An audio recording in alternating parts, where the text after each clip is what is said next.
A letter to a soldier who has buried the fallen, Pastor Jun Kwang-hoon's cry for freedom from the Republic of Korea. Dear Senator Cotton, I am writing this letter to a soldier who has buried the fallen. I am writing to someone who knows, not from books or briefings, but from personal experience, what it means to carry a flag-draped casket off an airplane at Dover Air Force Base. I am writing to someone who has laid American heroes to rest in Section 60 of Arlington National Cemetery, the saddest acre in America. I am writing to someone who has played taps hundreds of times, who has folded the American flag with precision, and presented it to grieving families with the words, "On behalf of the President of the United States Army, and a grateful nation."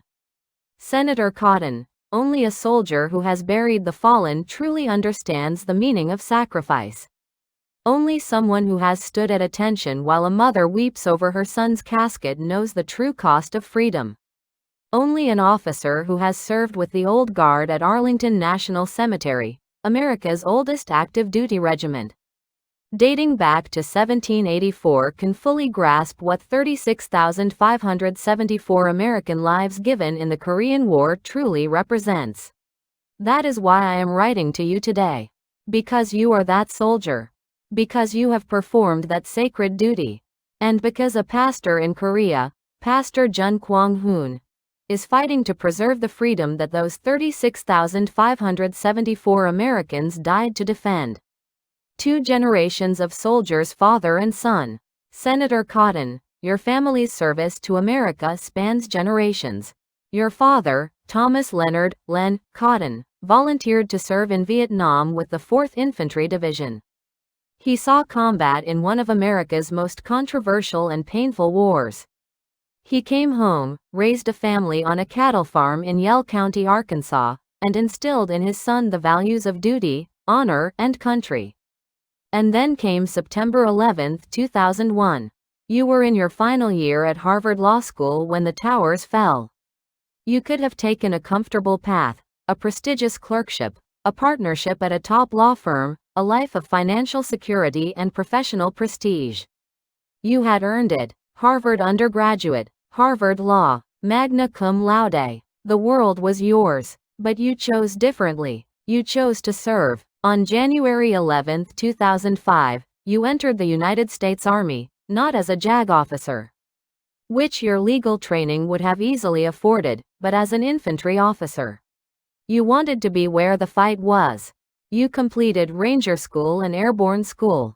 You earned the right to wear the Ranger tab that so few soldiers ever achieve. In May 2006, you deployed to Baghdad with the 101st Airborne Division, the legendary Screaming Eagles. You led a 41-man air assault infantry platoon in the 506th Infantry Regiment, the same regiment made famous by Band of Brothers. You planned and performed daily combat patrols in one of the most dangerous cities on Earth during the height of the Iraq Surge. The Old Guard, America's most sacred duty. Senator Cotton, between your combat tours in Iraq and Afghanistan, you were assigned to the 3rd U.S. Infantry Regiment, the Old Guard, at Fort Myer, Virginia. This is not just any assignment. The Old Guard is America's oldest active-duty infantry regiment, established in 1784. Its soldiers perform military honor funerals at Arlington National Cemetery, Guard, the tomb of the unknown soldier, and represent the United States Army in ceremonies of the highest national importance. As a platoon leader in the Old Guard from December 2006 to October 2008, you performed hundreds of military honor funerals. At the height of the Iraq Surge, when American casualties were at their peak, you carried the flag-draped remains of your fallen comrades off airplanes at Dover Air Force Base. You transported them to Arlington. You laid them to rest in Section 60, the section where those killed in the War on Terror are buried. In your book, Sacred Duty: A Soldier's Tour at Arlington National Cemetery, you wrote about this experience. You described how every funeral is a no-fail, zero-defect mission, whether honoring a legendary general or a humble private. You wrote about the standard of perfection that old guard soldiers maintain in sweltering heat, frigid cold, and driving rain. You wrote about the bond between warriors and the citizens in whose name they fight. President Donald Trump himself praised your book, calling it a wonderful book about Arlington National Cemetery and the men and women who serve with such love and devotion. Former Secretary of Defense Robert Gates called it a moving, reverent history, a tribute, really, to the old guard. An ode to excellence and caring in service to the nation. It is an inspiring read for every American. Pastor Jun's direct video appeal to President Trump. Senator Cotton. On April 7, 2026, Pastor Jun Kwang-hoon was released on bail after 85 days of unjust imprisonment.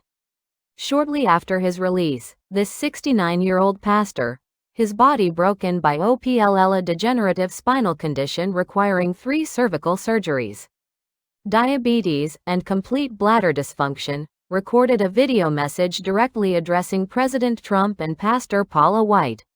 These are his exact words. "Respected President Trump, and Pastor Paula White, who is working alongside you. You must be working so hard directing the whole world. I especially congratulate you on the progress in the conflict with Iran.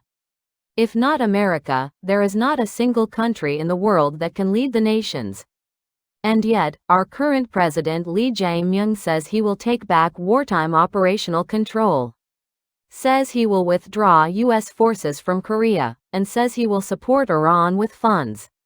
You probably know through the CIA and FBI that President Lee Jae-myung is completely a leftist. He is pro-China. Through the Korean War, American soldiers, 36,574 of them, gave their lives. That is why the Republic of Korea and America are bound by blood, and we cannot be separated. Respected President Trump, let me tell you how much I love President Trump. When you first ran for president, I translated your autobiography into Korean and distributed it to all 3 million Korean Americans in the United States. I am a person of prayer, just like President Trump, and I served twice as the president of the Christian Council of Korea. I am not an ordinary pastor. To protect the Republic of Korea, on October 3, 2019, more than 3 million people gathered at Gwanghwamun Square. This is a world record. Hong Kong's umbrella protests lasted only 3 months and failed to achieve results. Eventually, Hong Kong was absorbed into China. I have been leading the Gwanghwamun movement for over 20 years to protect the Republic of Korea. I personally met with 21 U.S. senators because Korea must not go toward a federal reunification system. Respected Pastor Paula White, I am currently on trial, so I cannot go to America. I plan to apply to the court for permission to go to America for 2 weeks. And I want to meet our Pastor Paula White first, and then I earnestly ask that you help arrange a meeting with President Trump. Our theme is free unification. We must never have a federal-style unification. President Trump, Pastor Paula White, thank you very much. Thank you. 36,574 the people behind the number. Senator Cotton. Pastor Jun mentioned a number in his appeal, 36,574. This is the number of American service members who gave their lives in the Korean War: 33,739 battle deaths and 2,835 non-battle deaths. To most people, this is just a statistic. But you know better. You know that 36,574 is not just a number. It is 36,574 empty chairs at dinner tables across America. It is 36,574 mothers who received that terrible knock on the door. It is 36,574 times that taps echoed across Arlington National Cemetery. It is 36,574 folded flags presented to grieving families. It is 36,574 headstones standing in silent rows. Senator Cotton, you have performed that ceremony hundreds of times. You have stood at attention while families wept. You have carried caskets with the precision and dignity that the old guard demands. You have looked into the eyes of Gold Star mothers and fathers. You have handed them that folded flag and spoken those sacred words. Korean War veterans are buried at Arlington too. Many of them rest in Section 60, where you served. When Pastor Jun speaks of the 36,574 Americans who died for Korean freedom, he is speaking of men whose graves you may have visited, whose funerals you may have witnessed, whose sacrifice you have honored with your own service. In your book, Sacred Duty, you wrote about Section 60. If you go to the cemetery today, you'll see that Section 60 is almost entirely filled with new headstones, not all from Iraq and Afghanistan but the lion's share. And that's a toll that is a reminder to us of just the kind of sacrifice that our warriors and their families have to lay down on the altar of freedom to keep this country free. Senator Cotton, the Korean War veterans who rest at Arlington made that same sacrifice. They crossed the Pacific Ocean to defend a nation they had never seen, fighting for the principle that freedom must be defended wherever it is threatened. They fought in brutal winter conditions at the Chosin Reservoir. They held the line at Pusan. They landed at Incheon. They gave everything so that South Korea could be free. And today, Pastor Jun Kwang-hoon is fighting to preserve what they died to protect. He is standing against forces that would weaken the US-ROC alliance, that would move Korea closer to China. That would potentially lead to a federal reunification with North Korea that would effectively hand the peninsula to communist control. This is not a political battle for him. This is a continuation of the war that began in 1950, a war that never officially ended, a war in which 36,574 Americans gave their lives. Your role as chairman of the Senate Intelligence Committee. Senator Cotton, since January 2025, you have served as chairman of the Senate Select Committee on Intelligence. This is one of the most important positions in the United States Senate. You have oversight of the entire American intelligence community, the CIA, NSA, FBI, DIA, and all other intelligence agencies. You receive the most classified briefings available to any member of Congress.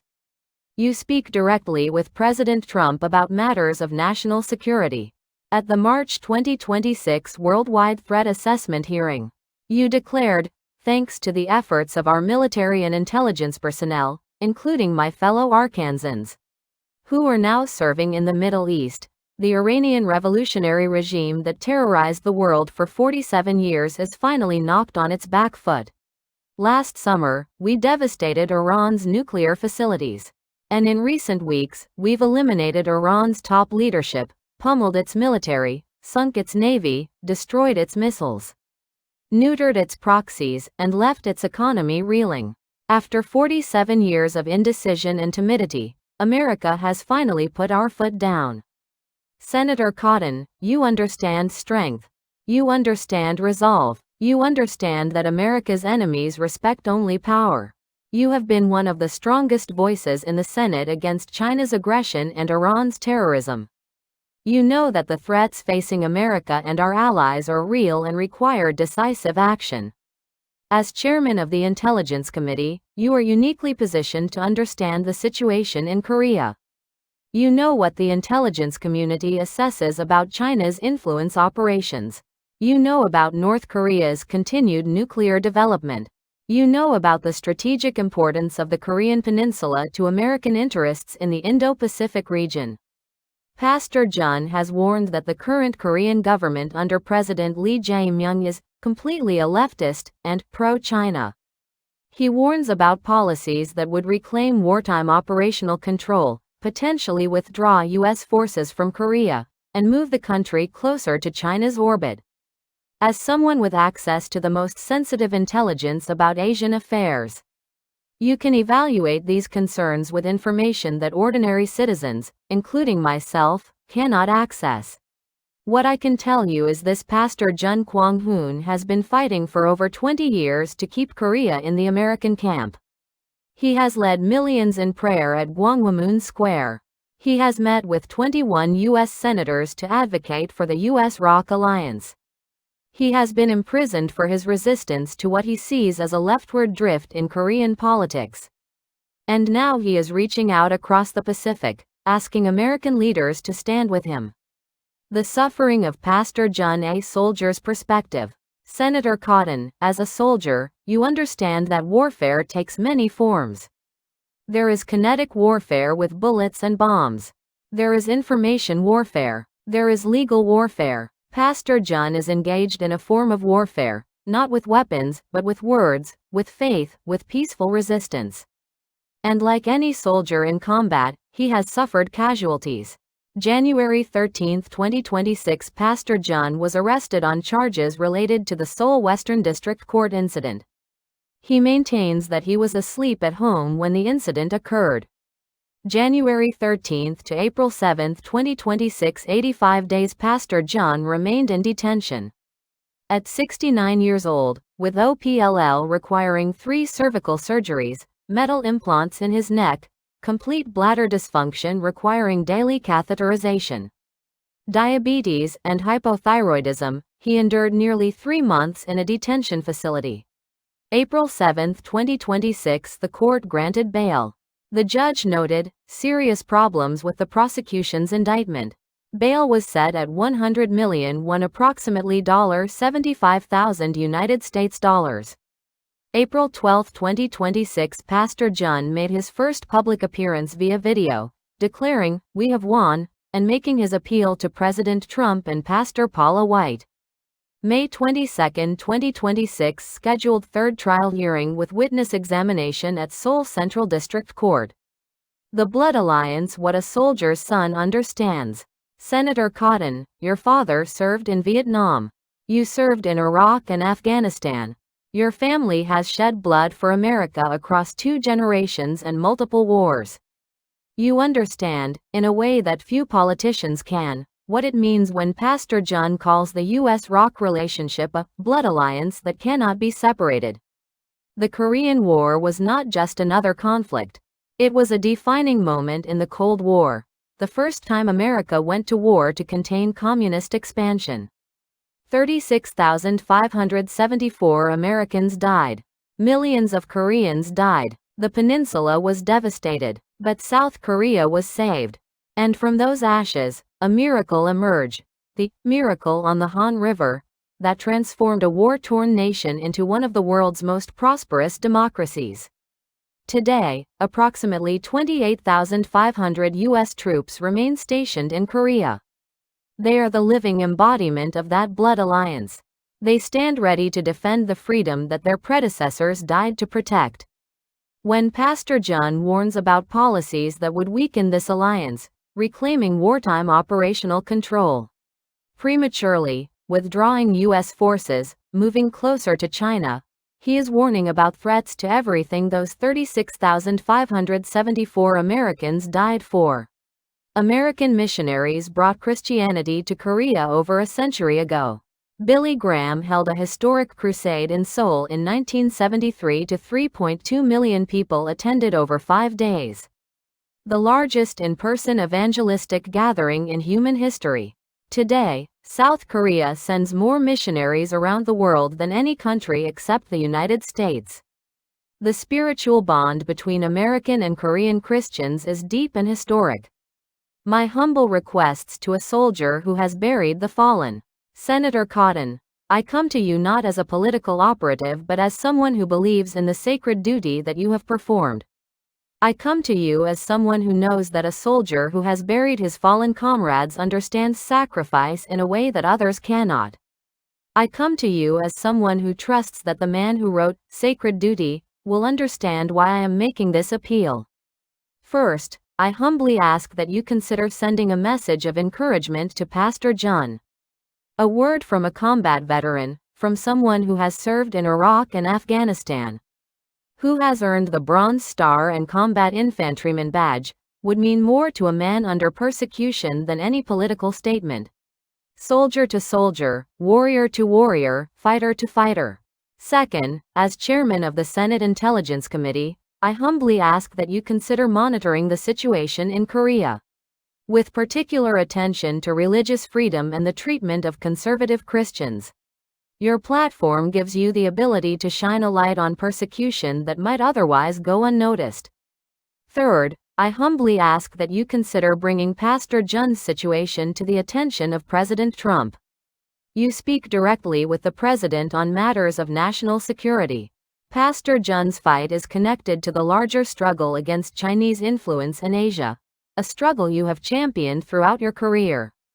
Fourth, I humbly ask that you consider supporting a potential meeting between Pastor Jun and President Trump. Pastor Jun has announced his intention to apply to the Korean court for permission to visit America for 2 weeks. If this permission is granted, your endorsement of a meeting could help make it happen.